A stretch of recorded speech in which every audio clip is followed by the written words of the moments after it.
Hi guys, here is how you can set up free VPN for your Windows PC. For that, go to the Start menu and search VPN settings. This is the one, click on it. And now we will be adding our own VPN for free. Click on Add VPN. So we will be requiring these information to use VPN. So let's get these information for free. Open your browser and go to the website VPN Gate. So this website offers free VPN servers. So open this. My current country is Nepal, as you can see. Anyway, if you scroll down, you can find lots of free servers. There are Japan, Iran, Korea, and more. You can also refresh this list. Now let's try this first one for now.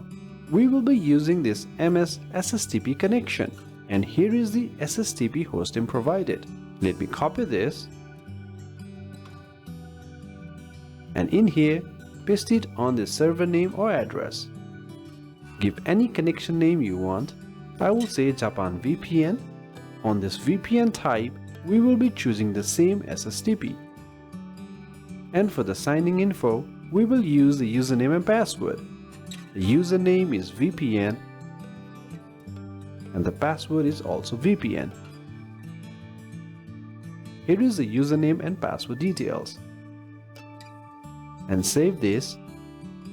So here is our Japan VPN. Let's quickly connect it. So we are connected, as you can see. You can also see the VPN icon here. You can also directly connect the VPN from here. So let's see if this is working or not. Let me quickly Google what's my country. Click on this link and you can see the country is Japan. This basically means it is working all fine. So please do give it a try. Thank you very much.